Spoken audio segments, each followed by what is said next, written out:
다시 하나님의 말씀 우리 한 구절 찾아 읽고 우리 기도하고 시작하겠습니다.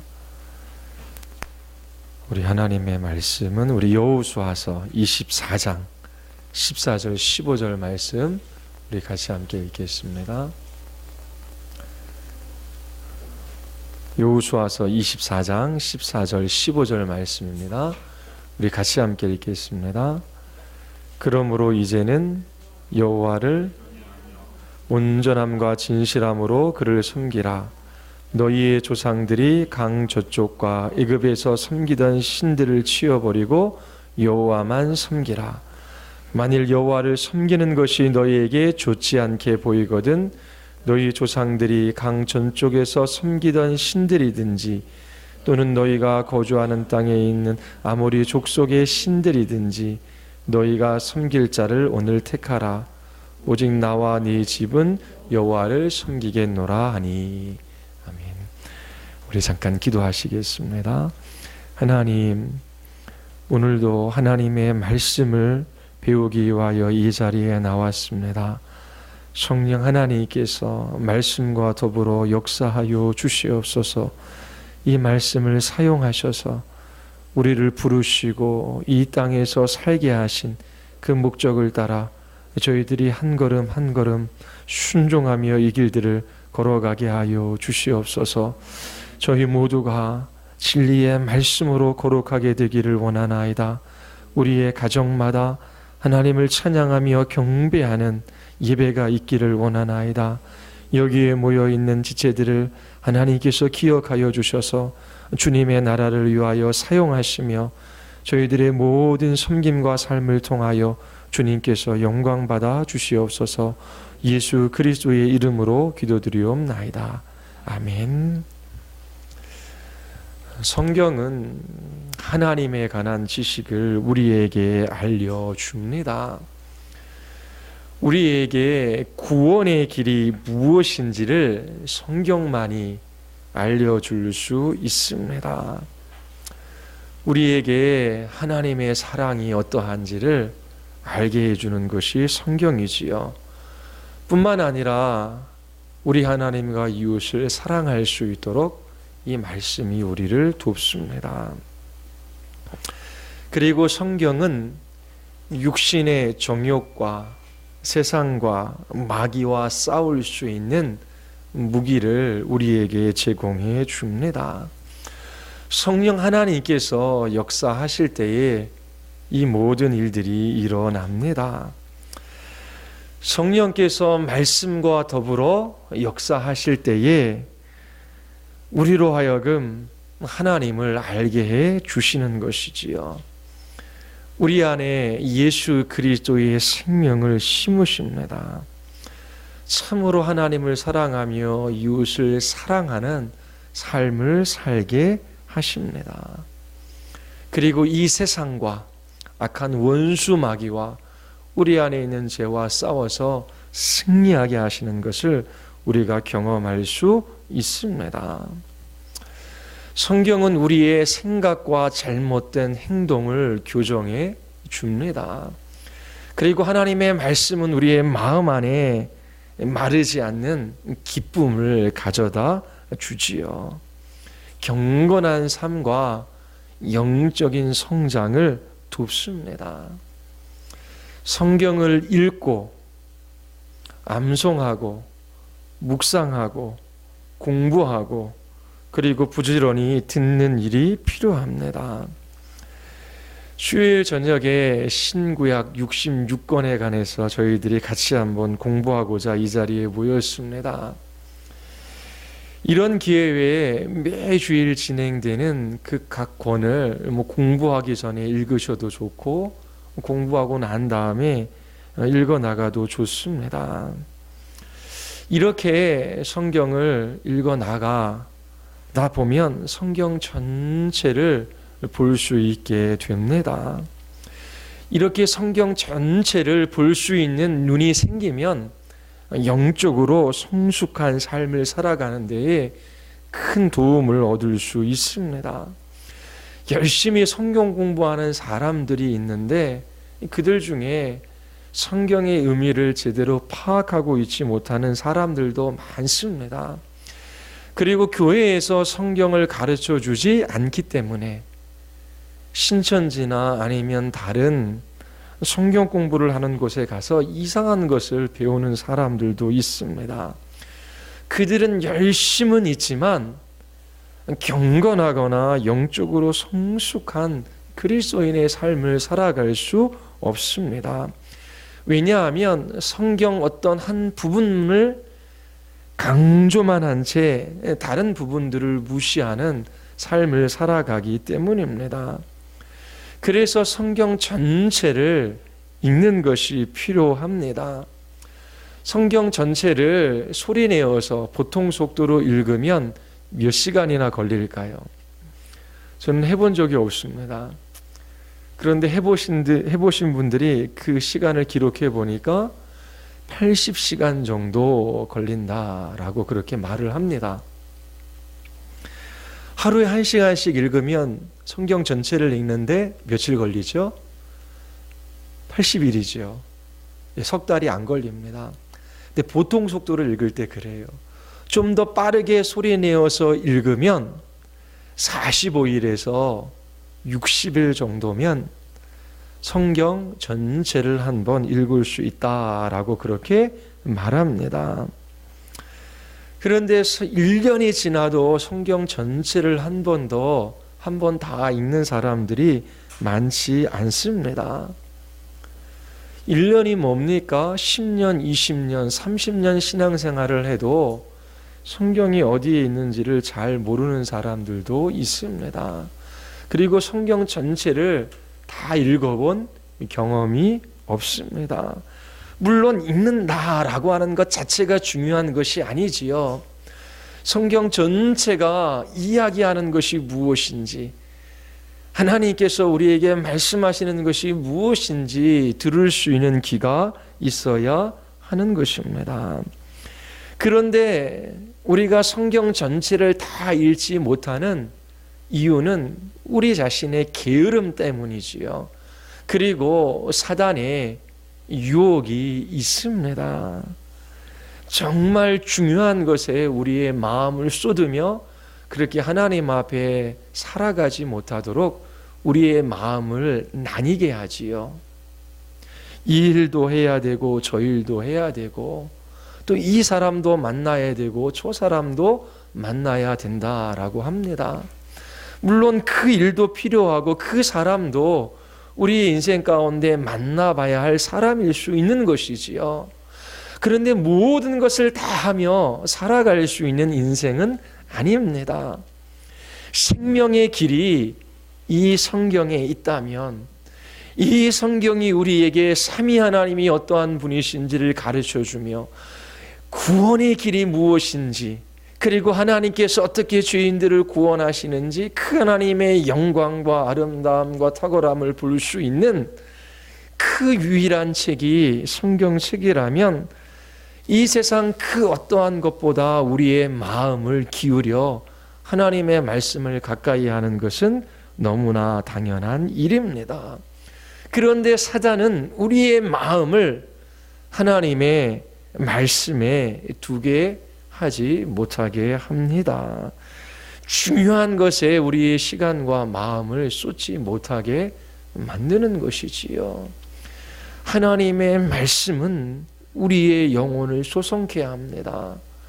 우리의 영혼에 이 세상의 곡식과 포도주가 가져다 주는 것과 비교할 수 없는 하늘의 기쁨을 가져다 줍니다.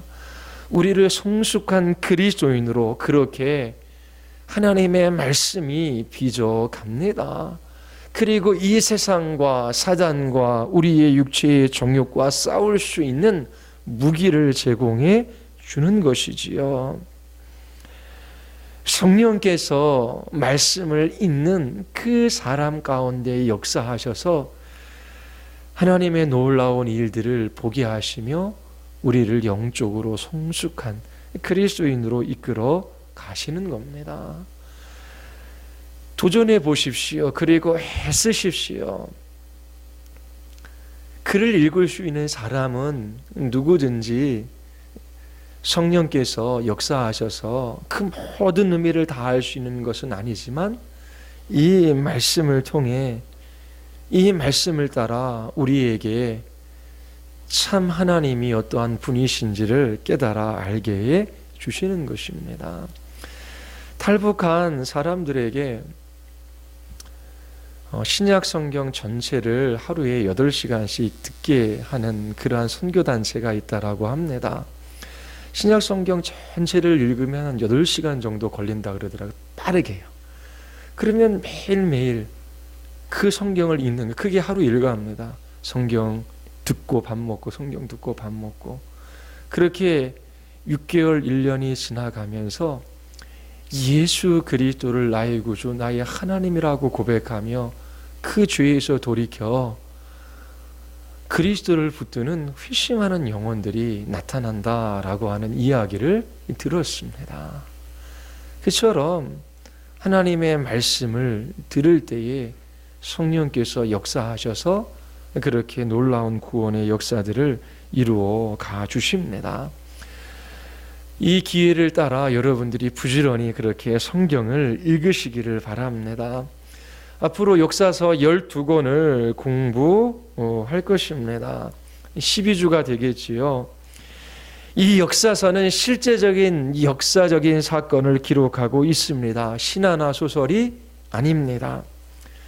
그 사건의 의미에 대한 기록자의 해석이 이 역사서에 포함되어져 있습니다. 여호수아서는 가나안의 정복과 땅의 분배의 이야기가 주축을 이루고 있습니다. 사사기와 룻기는 약 400년 동안 사사시대의 이야기를 기록하고 있지요. 그리고 사무엘, 상하, 열왕기, 상하, 역대, 상하는 이스라엘의 왕국의 시작에부터 멸망에 이르기까지의 이야기입니다. 그리고 3권이 더 남아있지요. 에스라, 느헤미야, 에스더입니다.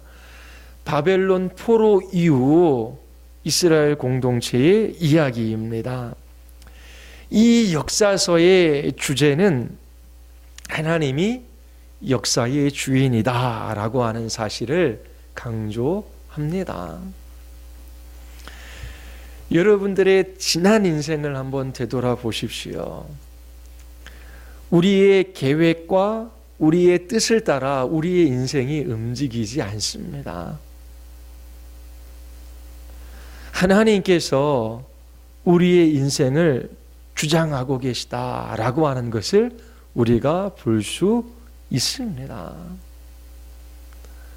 우리가 내일의 일에 계획을 세운다라고 할지라도 그 날을 이끌어 가시는 분은 하나님이십니다.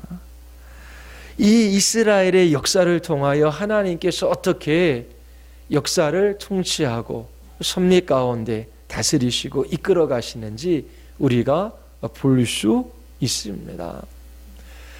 우리가 내일과 또 앞으로의 일에 관해서 우리의 지혜를 가지고 합리적으로 사고하며 어떠한 일들을 계획하는 것은 잘못하는 것이 아닙니다. 그런데 그 모든 일들이 하나님의 나라와 그 뜻을 위하여 우리가 계획하는 것이지요.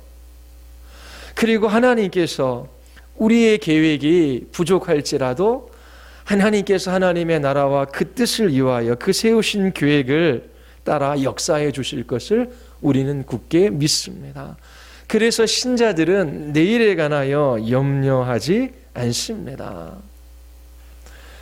어떻게 생각해 보면 너무나 자기 자신의 지혜와 힘과 이 세상의 방식으로 어떠한 일들을 해보려고 하는 것은 진취적이고 추진력 있는 사람의 모습이 아니라 하나님 없이 살아가고자 하는 사람들의 모습일 수 있어요. 정말 역사의 주인이 하나님이시며 우리의 인생의 주권자가 하나님이시다라고 하는 것을 깊이 이 역사서를 공부하며 우리가 인정할 수 있게 되기를 바랍니다. 그리고 과거도 하나님께서 이처럼 인도해 오셨던 것처럼 앞으로의 삶도 나는 모르지만 하나님께서 이끌어 가실 것을 확신하며 그렇게 우리 모두 하나님 앞에 살아갈 수 있게 되기를 바랍니다. 이처럼 역사서는 하나님이 역사의 주인이다라고 하는 것을 우리에게 가르쳐 줍니다. 그리고 하나님의 나라가 어떻게 세워져 가는지 우리에게 이야기해 줍니다. 나라의 세 가지 요소가 있지요. 하나는 백성입니다. 또 하나는 땅이고요. 나머지 하나는 주권입니다. 하나님께서 어떻게 하나님의 백성들을 부르시고 어떻게 하나님 나라의 진전을 이루시는지, 그리고 앞으로 주님 다시 오실 그날에 그 나라가 완성되어지겠지요. 아담과 하와의 타락 이후로 하나님께서 어떻게 하나님의 나라를 진전시켜 가시는지 이 역사서를 통하여 우리가 볼 수 있습니다. 이처럼 하나님께서 하나님의 나라를 이루어 가시는데 우리 또한 그 하나님 나라의 백성으로, 그 나라의 한 부분으로 그 나라의 진전을 위하여 기여하는 삶을 살아갈 수 있게 되기를 바랍니다. 그리고 하나님의 백성으로서 어떻게 그 하나님의 말씀을 따라 살아갈지 우리가 이 역사서를 통해 배우게 되기를 바랍니다. 하나님과 하나님의 약속의 말씀에 대한 언약 백성들의 삶의 태도에 따라 하나님의 축복과 하나님의 진노가 그렇게 나타납니다. 우리가 이 언약 백성들의 삶을 통하여 우리가 하나님 나라 백성으로 어떻게 살아가야 할지 배우는 복된 시간이 될 수 있기를 바랍니다. 어떤 분들은 한국 역사도 모르면서 이스라엘 민족의 역사를 배우느냐라고 하는 분도 계시지요. 왜 우리가 역사서를 읽어야 합니까? 이스라엘 민족과 신약교회 모두 하나님의 언약 백성이기 때문입니다. 이스라엘은 단일 민족으로 구성된 하나님의 백성이지요. 신약교회, 예수님을 주와 그리스도라고 고백하는 이 공동체, 이 신약의 교회는 다민족으로 이루어진 하나님의 백성입니다. 그러므로 역사서에 나오는 이스라엘 민족의 이야기는 우리와 관계없는 다른 민족의 이야기가 아닙니다. 하나님의 백성들을 향한 우리 하나님의 말씀입니다. 그래서 우리는 하나님의 말씀으로, 우리에게 주시는 하나님의 말씀으로 이 역사서를 읽습니다. 우리 여호수아 1장서부터 들어가면서 우리 잠깐 살펴보도록 하겠습니다. 우리 1장 1, 2절 우리 같이 한번 읽어볼까요?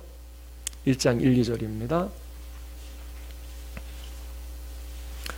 여호수아서 1장 1, 2절 우리 다 같이 읽겠습니다.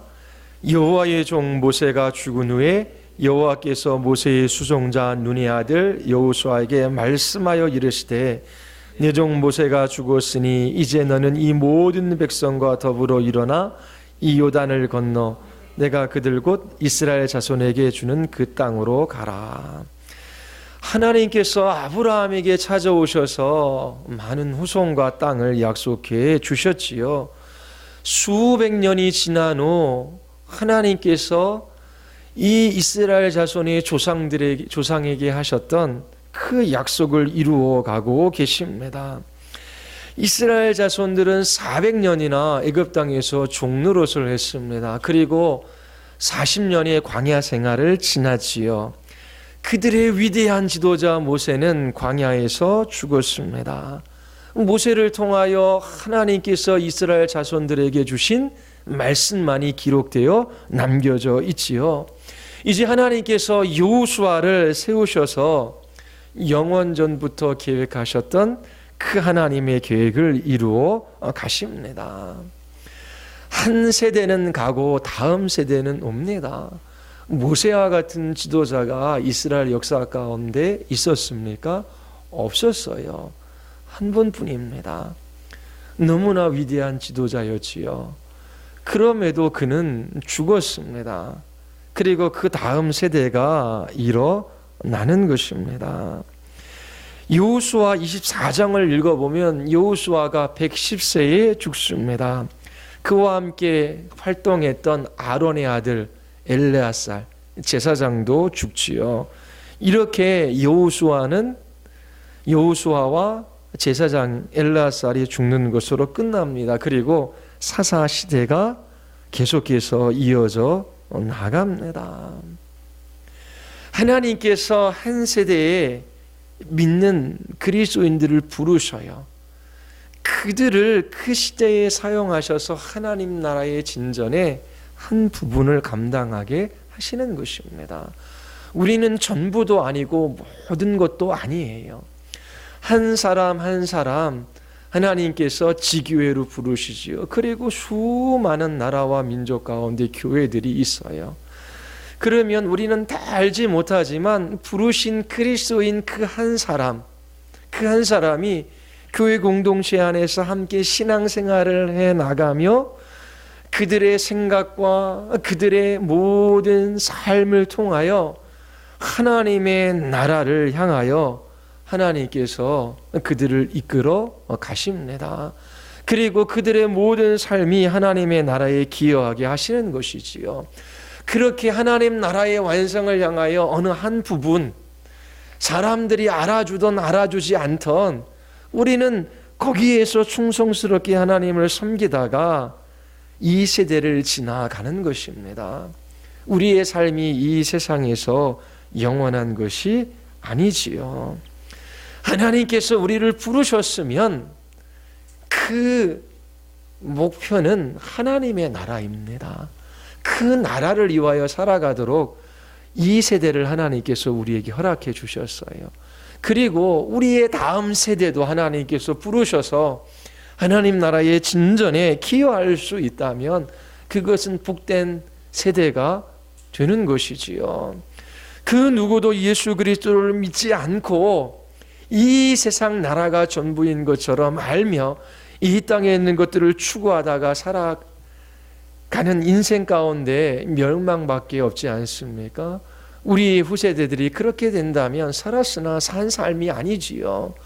여러분들이 후세대들에게 남겨줄 수 있는 가장 귀중한 유산은 하나님께서 우리를 부르신 목적이 무엇이며 우리가 무엇을 위하여 이 땅에서 살아갔는가라고 하는 것입니다.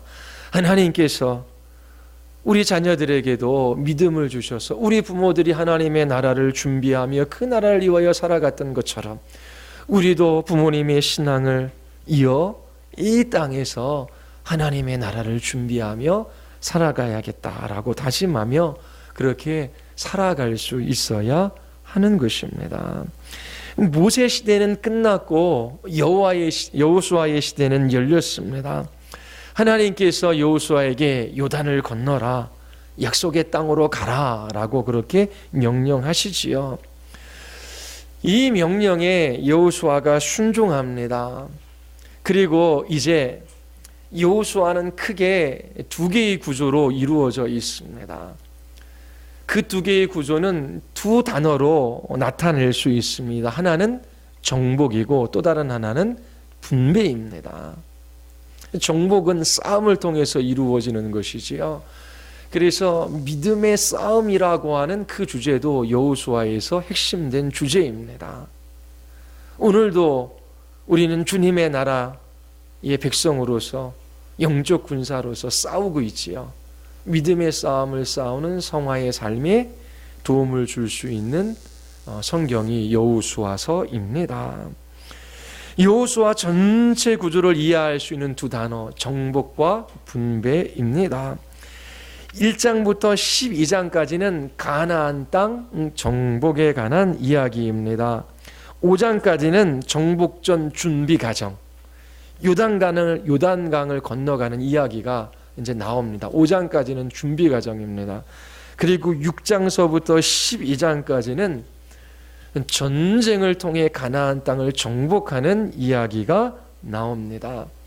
전쟁은 3단계로 진행되어집니다. 먼저 중부 지역을 칩니다. 그리고 나서 남부와 북부를 차례로 정복해 나가지요. 이 가나안 땅을 정복하는 전쟁에 있어서 아주 중요한 전투 두 가지를 많이 기록하고 있습니다. 나머지 전투는 짧게 기록해요. 두 가지 전투가 어디 전투지요? 여리고성과 아이성에 관련된 이야기입니다. 이 두 가지 전투는 앞으로 싸울 모든 전투의 모델이 되는 것입니다. 그래서 여호수아의 많은 부분을 차지하고 있습니다. 그리고 13장에 가면은 22장까지 가나안 땅 분배에 관한 이야기가 나옵니다. 요단강을 건너가기 전 그 요단 동편을 르우벤, 므낫셋, 갓 지파에게 주지요. 그리고 레위 지파는 땅을 분배받지 못하는 대신에 48개의 성읍에 흩어져서 살게 됩니다. 그곳에서 그렇게 하나님의 말씀을 또한 가르치는 일들을 감당합니다. 가나안 땅을 완전히 정복하지는 못했지만 그 땅을 제비뽑기를 통해서 분배하는 이야기가 22장까지 나오고요. 23장은 여호수아의 고별 설교입니다. 그리고 24장에서 새롭게 언약이 그렇게 갱신되는 장면이 나옵니다. 어떻게 이제 핵심 내용을 몇 가지 살펴보겠습니다. 어떻게 이스라엘 자손은 가나안 땅을 정복할까요? 약속의 땅을 정복하는 방법이 1장 1절서부터 18절까지 나와 있습니다. 모세가 죽은 후에 여호와께서는 여호수아에게 말씀을 하십니다. 요단을 건너 내가 이스라엘 자손에게 주는 땅으로 가라. 내가 너와 함께 할 것이다. 내가 너를 떠나지 아니하며 버리지 아니할 것이다. 내가 그들 조상에게 약속한 땅을 이 백성이 차지하리라 라고 약속해 주십니다. 여호수아는 하나님께로부터 약속의 말씀을 받습니다. 자, 그렇다면 여호수아가 이제 이스라엘 자손을 이끌고 가나안 땅으로 들어가야 합니다. 약속의 땅을 차지하기 위하여 여호수아와 이스라엘 자손들이 해야 할 일이 무엇이겠습니까? 약속은 주어졌습니다. 그들은 확신하고 있습니다. 이제 전쟁을 치르러 들어갑니다. 그때 그들이 해야 할 일이 무엇인지 1장 7절서부터 9절까지 기록하고 있습니다. 우리 같이 한번 읽어볼까요? 1장 7절서부터 9절입니다. 다 같이 시작. 오직 강하고 극히 담대하여 나의 종 모세가 내게 명령한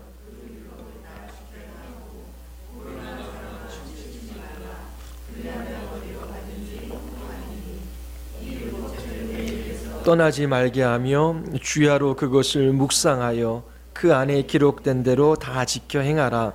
그리하면 내 길이 평탄하게 될 것이며 내가 형통하리라. 내가 내게 명령한 것이 아니냐? 강하고 담대하라. 두려워하지 말며 놀라지 말라. 내가 어디로 가든지 내 하나님 여호와가 너와 함께 하느니라 하시니라. 가나안 땅을 정복하기 위하여 여호수아가 해야 할 일이 무엇입니까? 모세가 기록한 율법책을 읽고 주야로 묵상하는 것입니다. 그리고 그 말씀 앞에 순종하는 것이지요. 이것이 전쟁에 승리하며 약속의 땅을 정복하는 방법입니다. 놀랍지 않습니까? 많은 군사나 현대식 무기가 아닙니다. 이 전쟁에서 싸워 이기며 그 약속의 땅을 정복하는 방법으로 하나님께서 율법을 읽고 묵상하며 그 말씀에 순종하라고 그렇게 이야기하고 계십니다.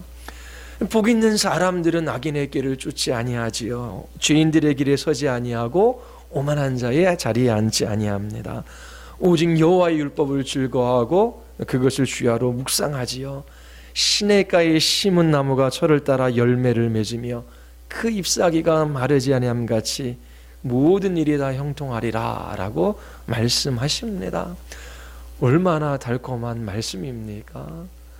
마음속에 하나님의 말씀을 읽고 묵상하고 싶은 그러한 간절한 소망이 생기지 않습니까? 예, 별로 안 생기시나 봐요. 하나님 없이 살아가는 사람들이 이 세상을 살아가는 삶의 지혜가 있어요. 그리고 삶의 방식이 있습니다. 그런데 우리는 하나님의 말씀을 너무 많이 따라 살아가기 때문에 우리의 생각과 우리의 삶이 이 세상의 가치와 세상 사람들의 지혜에 물들어져 있어요. 가정이나 자녀 양육이나 그리고 인생을 향한 태도나 그리고 그 모든 삶의 문제를 다루는 방식이 성경적이지 않고 합리적이고 이성적이고 그리고 그것이 옳다라고 하는데 그거는 세상 사람들이 다 그렇게 살아가는 방식이에요. 우리가 이성이나 합리를 떠나서 살아가라는 것이 아니에요. 하나님의 말씀을 기반으로 생각할 수 있는 능력이 있어야 하는 것입니다. 그리고 좀 희생하고 있는다라고 할지라도 하나님께서 기뻐하시는 일이라면 그것을 붙들고 하나님 앞에 몸부림치며 믿음의 싸움들을 싸울 수 있어야 하는 거예요. 그런데 이 땅에서 하나님의 말씀을 붙들고 싸우는 것으로 인하여 희생하며 그리고 잃어버릴 것들에 대한 염려로 인하여 그렇게 진지하게 고민하기를 꺼려 합니다. 하나님이 주시는 은혜와 복을 경험할 수가 없습니다. 그래서 신명기에서도 계속해서 이야기하고요. 그리고 이제 역사서에서도 가나안 땅을 정복할 수 있는 방법, 군사나 아니면 전투에 이길 수 있는 전략이 아니라 그 율법을 묵상하며 지켜 행하는 것이다 라고 하나님께서 말씀하고 계시지요. 이 말씀에 귀를 기울여야 합니다. 몰라요, 우리는 잘. 목회자들도 하도 물들어 있어서요, 잘 모릅니다. 이게 혼재되어져 있어요. 하나님 나라 백성으로서 하나님께서 우리를 통치하고 다스리며 하나님 나라의 시민으로서 어떻게 이 믿음의 선한 싸움을 싸우며 치러야 할 희생과 대가를 치르더라도 하나님이 함께 하시는 은혜와 복을 누리며 이 세상을 이기며 살아가는지 잘 알지 못합니다. 이 세상에서 평안하고 안정적이고 그리고 삶에 문제가 없는 것이 좋은 것이 결코 아니에요. 땅이 분배되지 않습니까? 분배된 후에 이스라엘 족속들이, 이스라엘 민족이 열심히 전투한다는 얘기 들어보셨어요? 그들이 지은 집이 아닙니다.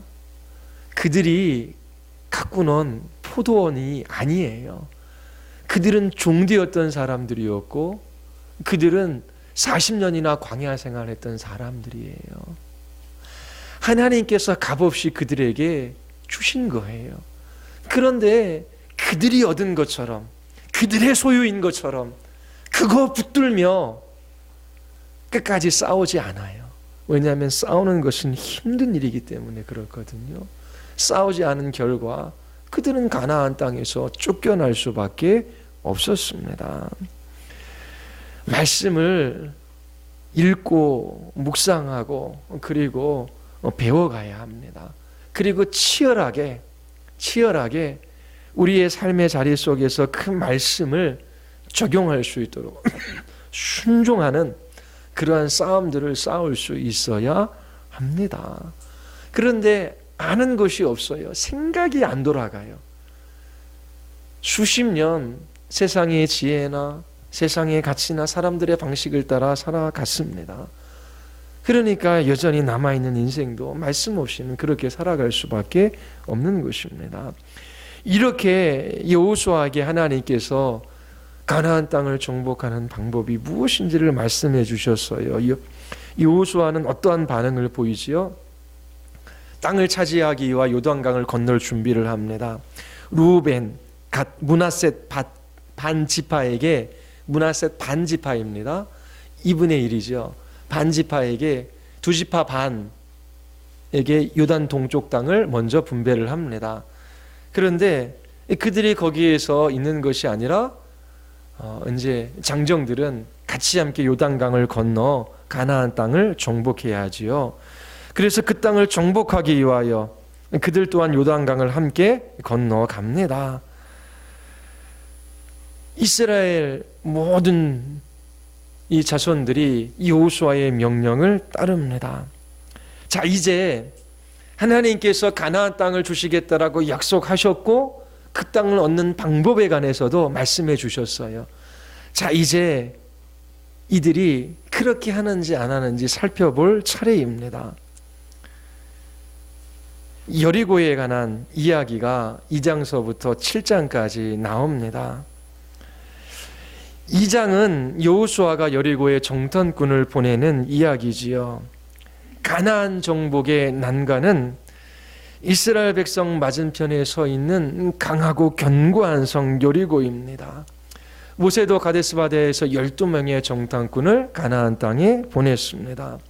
10명의 정탐꾼은 도저히 이 가나안 족속들과 싸워서 우리는 이길 수 없습니다. 우리는 전멸당할 것입니다. 라고 하며 모세를 원망하며 하나님을 대적했지요. 이번에는 여호수아가 2명의 사람을 엄선해서 이 땅으로 보냅니다. 그들은 여리고에 잠입해 라합이라는 창기를 만납니다. 이 라합은 정탐꾼을 숨겨줌으로 그들의 생명을 구해주지요. 이 라합은 이스라엘의 하나님에 대한 믿음을 가지고 있었습니다. 하나님께서 이스라엘 백성들을 출애굽시켜 주시고 가나안 땅에서 어떻게 이끌어 가셨는지에 대한 소문을 들은 것이지요. 라합은 하나님이 이스라엘에게 이 땅을 주셨다라고 하는 것을 인정하며 이 이스라엘 자손들이 가나안 땅에 들어올 때에 자기 자신과 가족을 살려달라고 요청을 합니다. 하나님께서는 가나안의 모든 족속을 멸절하라고 말씀하십니다. 그런데 요단강을 이제 건너가기 전 정탐꾼을 보내지요. 그런데 제일 먼저 나오는 이야기는 가나안인 기생인 라합의 구원에 관한 이야기가 나옵니다. 이것이 또한 아이러니지요. 모든 가나안 족속들을 멸절시키라라고 하는데 라합과 그의 가족이 생명을 얻는 구원을 얻는 그 이야기가 나오기 시작하는 것입니다. 라합의 믿음은 7장에 나오는 아간의 불순종과 대조를 이룹니다. 라합은 가나안인이지만 하나님을 경외합니다. 아간은 이스라엘 사람이지만 하나님을 경외하지 않지요. 라합은 기생입니다. 미천한 사람이에요. 어떤 사람도 존경하지 않아요. 그런데 아간은 그렇지 않습니다. 따르는 사람들이 있습니다. 라합은 왕에게 정탐꾼을 숨깁니다. 아간은 여호와에게 전리품을 숨기지요. 라합에게 속한 모든 사람들은 살아남습니다. 그런데 아간과 그에게 속한 모든 사람들은 멸망합니다. 라합은 가나안인이었지만 이스라엘 백성처럼 살게 됩니다.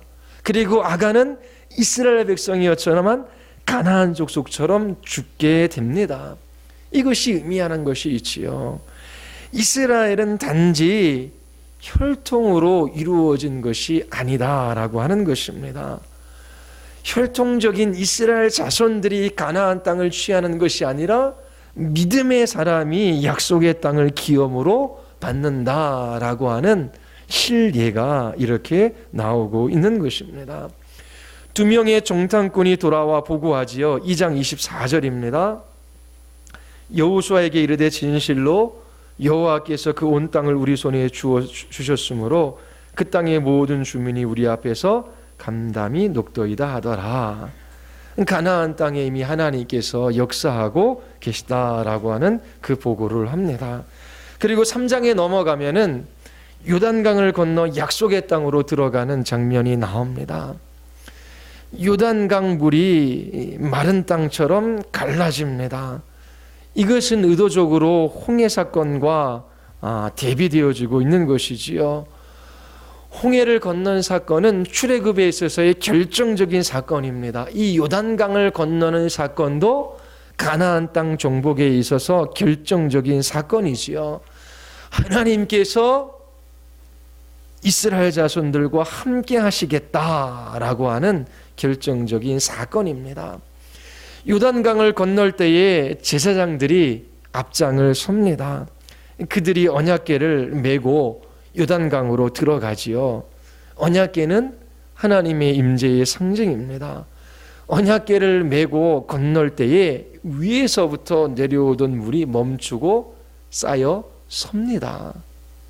그리고 이 이스라엘 자손들이 요단강을 건널 때에는 요단강 물이 가장 많은 때예요. 제사장들이 언약궤를 메고 요단강 그 중앙에 있는 동안 요단강이 갈라진 것입니다. 그리고 이스라엘 자손들이 그 길을 건너가지요. 하나님께서 이 요단강을 가르셨습니다. 그렇다면 그 크신 능력으로 하나님께서 이 가나안 땅도 정복하게 하실 것이다라고 하는 것도 알 수 있습니다. 이 4장에 들어가면은 하나님께서 이 이스라엘의 지파수를 따라 요단강에서 돌 12개를 가지고 와서 길갈의 기념비를 세우게 하십니다. 그 기념비를 세우게 하시는 이유가 무엇이겠습니까? 우리 4장 6절 7절 우리 같이 함께 읽겠습니다. 4장 6절과 7절입니다. 다 같이 시작. 이것이 너희 중에 표징이 되리라. 후일에 너희 자손들이 물어 이르되 이 돌들은 무슨 뜻이냐 하거든 그들에게 이르기를 요단물이 여호와의 언약궤 앞에서 끊어졌나니 곧 언약궤가 요단을 건널 때에 요단물이 끊어졌으므로 이 돌들이 이스라엘 자손에게 영원히 기념이 되리라 하라 하니라. 자, 그리고 23절과 24절도 비슷한 것을 이야기합니다. 우리 같이 한번 읽겠습니다. 너희 하나님 여호와께서 요단물을 너희 앞에서 마르게 하사 너희를 건너가게 하신 것이 너희 하나님 여호와께서 우리 앞에 홍해를 말리시고 우리를 건너게 하심과 같았나니 이는 땅의 모든 백성에게 여호와의 손이 강하신 것을 알게 하며 너희가 너희의 하나님 여호와를 항상 경외하게 하려 하심이라 하라. 하나님께서 이처럼 길갈에 12개의 돌을 가지고 기념비를 세우게 하시는 이유가 무엇입니까? 하나님께서 하신 일을 기억하라 라고 하는 것입니다.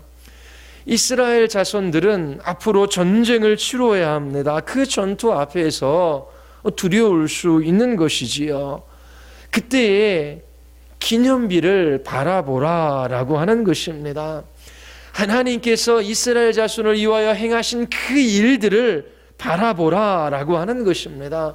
그때에 그 기념비를 바라보는 믿음을 통하여 하나님께서 그들에게 용기와 힘을 주십니다. 이 가나안 족속들과의 전투에서 승리할 것을 확신시켜 주시는 것이지요.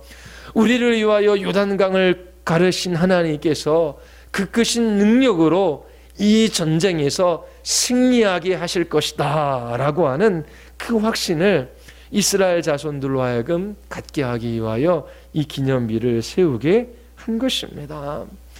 우리도 동일한 원리가 적용되어집니다. 내일에 인해 관하여 여러분들이 장밋빛 청사진을 가지고 있을 수도 있어요. 야, 일이 이렇게만 된다면 내일도 좋을 것이다. 그리고 내일에 대하여 염려하며 두려워하며 그렇게 하나님 앞에 살아갈 수 있습니다. 그런데 하나님께서 뭐라고 말씀하셔요?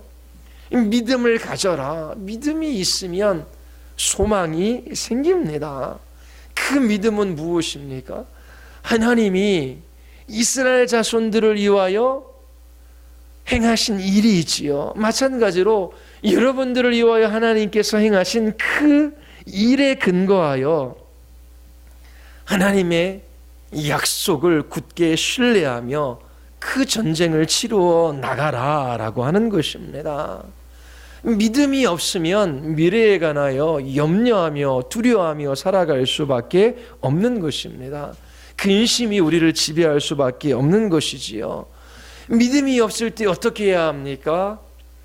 기념비를 바라보아야 하는 것입니다. 여호와께서 우리를 위하여 행하신 일들이 무엇인지를 보아야 돼요. 여러분들의 기념비는 어디에 있습니까? 성경에 놓여져 있지요.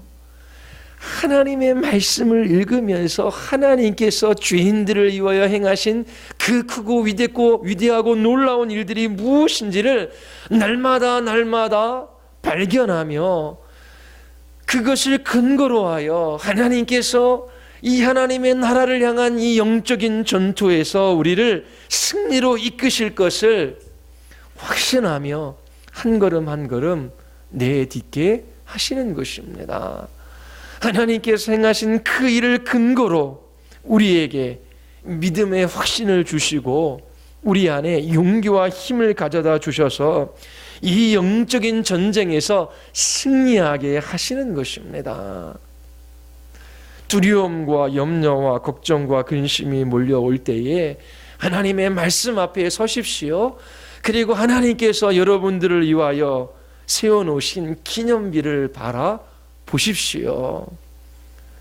하나님께서 주신 그 소망 가운데 확신을 가지고 끝까지 이 전쟁을 치룰 수 있고 승리할 수 있습니다.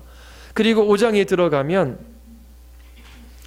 두 가지 사건이 있습니다. 할례를 받고 유월절을 지키는 것이지요. 전쟁을 하기 전 할례를 하라고 말씀하십니다. 할례를 받으면 전쟁을 치르기가 어렵지요. 야곱의 두 아들이 자기 자신의 동생이 강간당한 것을 보고 세겜 성 사람들에게 속여서 할례를 행하게 만들지요. 그리고 가서 모두 다 죽여버립니다. 그 싸움에서 이기는 것이지요. 이스라엘 자손들은 전쟁 전 길갈에서 한 일이 두 가지가 있어요. 하나는 기념비를 쌓는 것이고 다른 하나는 할례와 유월절을 지킨 것입니다. 할례를 행하는 것은 그들이 하나님의 언약 백성임을 드러내는 일이에요. 광야에서 그 일들을 하지 못했습니다.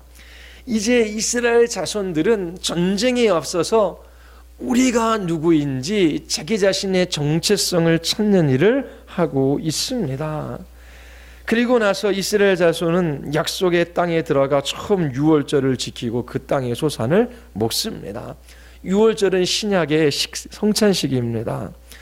할례와 유월절을 지켰다라고 하는 것은 신약적 용어로 세례와 성찬을 했다라고 하는 것이지요. 이 두 가지는 하나님의 언약 백성임을 드러내는 사건입니다. 우리가 하나님의 백성이라면 하나님께서 반드시 함께 하신다. 하나님께서 함께 하시면 이 전쟁에서 승리한다. 이처럼 할례를 행하고 유월절을 지키는 것은 이러한 확신을 이스라엘 백성들에게 가져다 주었을 것입니다. 여호수아가 여리고에 가까이 이르렀을 때 하나님의 군대 장관이 나타납니다. 이 의미는 하나님께서 이 가나안 전쟁을 이끄시겠다라고 하는 것입니다. 이제 여호수아와 이스라엘 자손은 하나님의 약속의 말씀을 따라 순종하기만 하면 됩니다. 오늘날 우리도 영적인 전쟁을 수행하고 있지요. 우리도 동일한 원리들이 적용되어집니다. 하나님이 하신 일들을 기억해야 하는 것입니다. 날마다. 그리고 우리가 하나님의 백성임을 잊지 말아야 합니다. 그리고 이 전쟁에서 대장은 우리가 아니라 하나님이셔요. 하나님께서 이 전쟁에 앞서서 싸워 나가십니다. 우리는 하나님의 약속의 말씀을 믿고 순종하며 주님의 뒤를 따라가면 되는 것입니다. 이처럼 기념비를 세우고 할례와 유월절을 지킨 이후에 전쟁이 시작됩니다. 6장에 들어가면 가나안 정복 전쟁이 있지요. 여리고성이 무너집니다.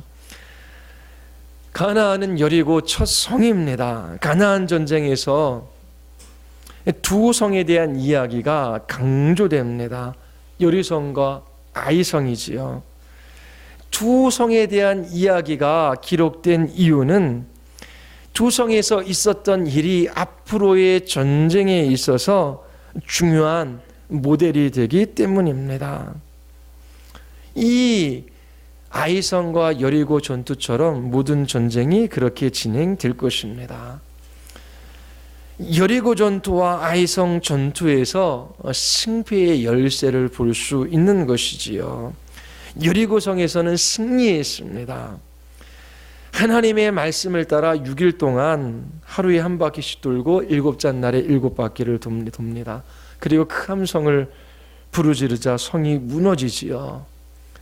이 전쟁이 하나님께 속해 있음을 하나님께서 이스라엘 백성들에게 나타내어 보여주십니다. 요단강을 건너가게 하신 하나님께서 이 전쟁도 진두지휘하시며 이 전쟁에서 이기게 하신 것이지요. 이 전쟁이 이스라엘의 군사력과 그들의 전략이나 그들의 무기로 그렇게 싸워서 이길 수 있는 싸움이 아닌 것이지요. 하나님께서 이기게 하신 전쟁입니다. 이 사실을 이스라엘 백성들도 가나안 사람들도 알게 되었습니다. 여호와께서 싸우시는 전쟁이에요.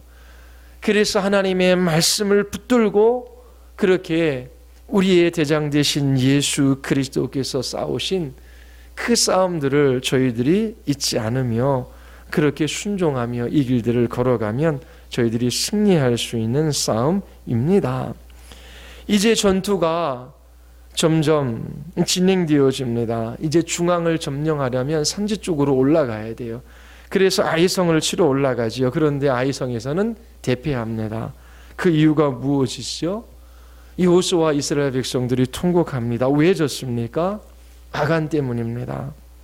하나님의 것을 도둑질했기 때문입니다. 하나님의 말씀에 불순종한 것이지요. 아간의 죄 때문에 이스라엘 전체가 오염된 것입니다. 아이성 전투의 결정적인 패배의 원인은 하나님의 백성이 죄로 물들었기 때문입니다. 죄가 있으면 하나님이 함께 하시지 않아요. 하나님의 백성이 죄를 지을 때에 하나님께서 함께 하시지 않으십니다. 아간을 하나님께서 심판하시고 다시금 아이성을 정복하게 하십니다.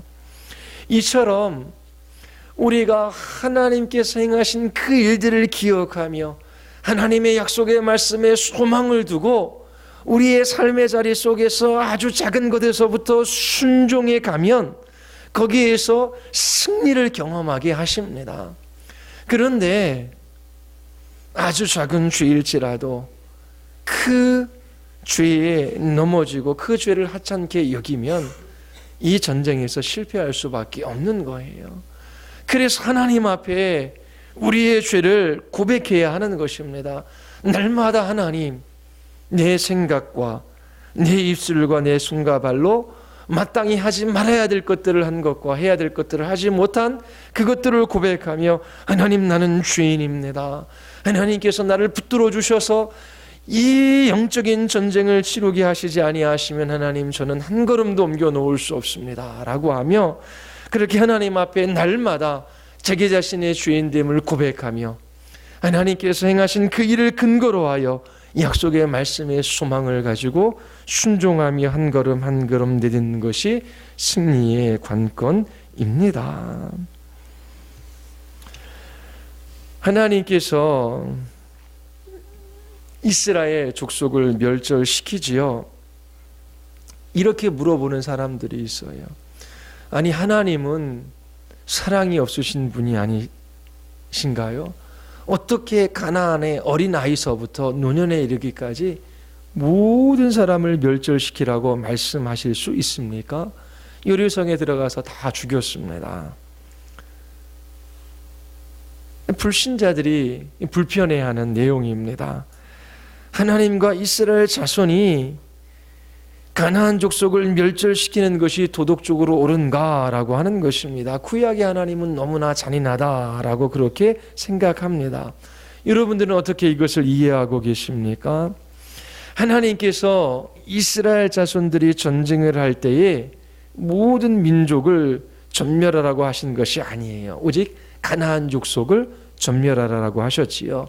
왜 그런지 창세기 15장 6절에서 힌트를 주는 구절이 있습니다. 뭐라고 말씀하시냐면 네 자손은 4대 만에 이 땅으로 돌아오리니, 너무나 놀랍지요. 이는 아모리 족속의 죄악이 아직 가득 차지 아니함이니라. 우리는 역사의 한 단면만 보지만 하나님께서는 모든 것을 보고 계시는 거예요. 왜 이스라엘 백성들이 가나안 땅에 아직 들어갈 수 없습니까? 여러 가지 이유가 있는데 그 중에 하나가 아직 아모리 족속의 죄악이 가득 차지 않았기 때문입니다. 하나님께서 이 가나안 땅을 이스라엘 자손들에게 주시는 것은 이 가나안 족속을 멸절시키기 위함이에요. 왜 멸절시켜요? 그들의 죄악이 인간으로서는 도무지 상상할 수도 없는 끔찍한 지경에 이르렀기 때문입니다. 그래서 하나님께서 이 가나안 족속을 멸절시키라라고 하는 것은 최후의 심판에 대한 예고입니다. 하나님께서 지금 당장 불신자들을 심판하지 않으시지요. 하나님께서 오래 참고 계십니다. 하나님이 최후의 심판의 때가 되면, 그들의 죄가 찰 때가 되면 하나님께서 반드시 심판하시는 것입니다. 가나안 족속의 멸절은 앞으로 일어날 최후의 심판에 대한 예고입니다. 노아의 홍수 사건을 보십시오. 하나님께서 그냥 쓸어버리시는 것이 아니에요. 그 땅의 죄악이 관영했기 때문입니다. 도무지 사람의 눈으로는 뜨고 볼 수 없을 정도로 그렇게 타락한 모습을 사람들이 보였기 때문에 하나님께서 홍수로 이 세상을 심판하신 것이요. 소돔과 고모라도 유황불로 하나님께서 쓸어버리셨어요. 왜요? 이 땅의 성적인 타락과 이 땅의 도무지 인권을 존중하지 않은 죄악이 너무나 컸기 때문에 그래요. 지금도 그러한 일들이 일어나는 곳이 이 세상 곳곳에 있습니다. 가나안 땅도 마찬가지예요. 자기 자신의 자녀를 신에게 우상으로 바치기 위하여 칼로 찌르고 불에 던지고 하는 그 일이 비일비재하게 일어난 곳이 가나안 땅입니다. 이 가나안 땅을 멸절시키라라고 하는 그런 말씀은 최후의 심판을 집행하시는 하나님의 심판을 보여주고 있는 것입니다. 마지막 날 하나님의 최후의 심판의 날이 있습니다. 이 날을 우리가 두려워하며 떨며 준비할 수 있어야 합니다. 하나님이 계신지도 알지 못하고 하나님 없이 살아가는 사람들이 있지요. 이 세상이 전부가 아닙니다. 죄가 찰 때를 하나님께서 기다리고 계십니다. 돌이켜 회개하고 주께로 돌아오는 그 일들이 있어야 하는 것입니다. 그 나팔수로 하나님께서 우리를 부르셔서 이 세상을 향하여 외치게 하는 것입니다. 죄악이 관영하면 하나님께서 반드시 심판하십니다.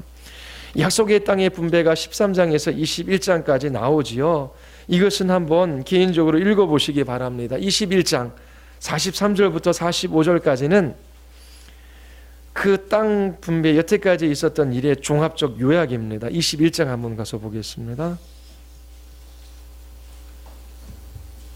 21장 43절부터 45절까지 우리 같이 한번 읽겠습니다. 다 같이. 여호와께서 이스라엘의 조상들에게 맹세하여 주리라 하신 온 땅을 이와 같이 이스라엘 다 주셨으므로 그들이 그것을 차지하여 거기에 거주하였으니 여호와께서 그들의 주위에 안식을 주셨으되 그 조상들에게 맹세하신 대로 하셨으므로 그들의 모든 원수들 중에 그들과 맞선 자가 하나도 없었으니 이는 여호와께서 그들의 모든 원수들을 그들의 손에 넘겨주셨음이니라. 여호와께서 이스라엘 족속에게 말씀하신 선한 말씀이 하나도 남음없이 다 응하였더라. 이처럼 여호수아 전체적인 분위기는 이스라엘 자손들이 하나님의 말씀에 순종하고 그 땅을 정복하고 땅의 분배를 받는 기분 좋은 이야기로 가득 차는 듯합니다. 그런데 성경을 천천히 읽어보면 우리의 마음을 어둡게 하는 구절이 여러 구절이 있어요. 13장 1절, 우리 한 구절만 찾아 읽겠습니다. 13장 1절, 14절, 15장 63절, 16장 10절, 17장 12절 계속해서 나오는 이야기입니다. 13장 1절입니다. 우리 같이 한번 읽겠습니다. 여호수아가 나이가 많아 늙음에 여호와께서 그에게 이르시되 너는 나이가 많아 늙었고 얻을 땅이 매우 많이 남아 있도다. 여호수아가 나이가 많아 죽을 때가 됐어요. 그런데 아직 정복하지 않은 땅이 많이 있어요. 13장 13절 한번 읽겠습니다. 다 같이 시작. 그술 족속과 마이가 족속은 이스라엘 자손이 쫓아내지 아니하였으므로 그술과 마이갓이 오늘날까지 이스라엘 가운데서 거주하니라. 15장 16장 17장 계속 중간중간마다 땅을 분배하는 그 곳곳에마다 아직 정복하지 않은 족속에 관한 이야기가 툭툭툭 들어가고 있습니다. 각 지파가 분배를 받아요. 그런데 그 남은 족속들을 몰아내지 못합니다. 사사기 시대의 끔찍한 일들을 경험하는 빌미가 되는 것이지요. 가나안 족속과 거민을 쫓아내려고 하는 주님의 명령을 무시합니다. 하나님의 약속의 일부는 성취되었지만 아직은 완전히 성취되지 않았어요. 끝까지 그 남은 족속과의 싸움이 이스라엘 자손들에게 있어야만 했습니다. 우리에게도 마찬가지예요. 하나님의 약속이 이루어졌어요. 그런데 아직 완전히 성취되진 않았어요. 하나님의 나라가 우리 가운데 왔어요. 그런데 아직 완성되지 않았어요. 그 완성되어지는 그 날까지 믿음의 싸움이 있는 것입니다. 영적 전투가 있어요. 그래서 너희가 환난을 받지 않으면, 고난이 무엇인지를 모르면 하나님의 나라에 들어가기가 어렵다라고 하는 것입니다. 싸움을 싸우되 주님이 주시는 힘과 위로와 용기가 있기에 우리가 끝까지 이 싸움들을 싸워 나갈 수 있는 것입니다. 고별설교 23장 우리 한 절만 보겠습니다. 우리 6절입니다. 고별설교의 핵심도 모세와 별반 다르지 않아요. 23장 6절입니다. 우리 같이 한번 읽겠습니다. 다 같이. 그러므로 모세의 율법책에 기록된 것을 다 지켜 행하라. 그것을 떠나 우로나 좌우로나 치우치지 말라. 뭐가 중요합니까? 하나님의 말씀, 모세를 통해 기록된 하나님의 말씀, 그것을 읽고 묵상하고 그 말씀을 따라 살아가라라고 하는 것입니다. 그리고 24장에서는 새롭게 언약이 갱신되어집니다. 우리가 읽었던 24장 14절 15절 우리 같이 한번 읽겠습니다. 하나님이 행하신 일들을 1절부터 13절까지 기록하고 있어요. 그러므로 너희는 계속해서 하나님을 섬길지 아니면 이 민족의 신들을 섬길지 선택하라 라고 그렇게 촉구합니다. 우리 14절 15절 같이 함께 읽겠습니다. 그러므로 이제는 여호와를 경외하며 온전한 진실함으로 그를 섬기라. 너희의 조상들이 강저쪽과 애굽에서 섬기던 신들을 치워버리고 여호와만 섬기라. 만일 여호와를 섬기는 것이 너희에게 좋지 않게 보이거든 너희 조상들이 강전쪽에서 섬기던 신들이든지 또는 너희가 거주하는 땅에 있는 아모리 족속의 신들이든지 너희가 섬길 자를 오늘 택하라. 오직 나와 내 집은 여호와를 섬기겠노라 하니, 선택해야 하는 것입니다. 이 세상을 선택할지 하나님을 섬기며 살아가야 할지 둘 중에 선택하라라고 하는 것입니다. 둘 다 선택할 수는 없는 삶입니다. 이스라엘 백성은 우리 다 여호와를 섬기겠습니다라고 그렇게 다짐해요. 그리고 결단해요. 그런데 여호수아는 그들의 말에 찬물을 끼얹는 듯한 그러한 말을 합니다. 너희들이 여호와를 섬기지 못할 것이다 라고 하는 것입니다. 그래도 우리는 여호와를 섬길 수 있습니다. 섬기겠습니다 라고 그렇게 다짐해요. 역사를 보면 이스라엘 백성들이 섬기기도 하지만 그 하나님의 말씀을 떠나가지요. 그런데 신약 백성들에게는 성령께서 내주하셔요. 모세에게 말씀하셨던, 모세를 통하여 신명기에서 그 언약을 갱신했던 것처럼 이제 하나님의 법을 너희의 마음에 새겨주시겠다라고 말씀하십니다. 그래서 우리 안에 기꺼이 자발적으로 하나님의 말씀에 순종하고자 하는 그런 마음을 우리 안에 허락하셨지요. 성령께서 역사하신 결과입니다. 그래서 이스라엘 백성들은 우리가 이걸 할 수 있습니다라고 하지만 여호수아는 못할 것이다라고 이야기를 합니다. 우리도 우리가 하나님을 섬길 수 있습니다. 아니요, 못합니다. 하나님, 우리는 못합니다.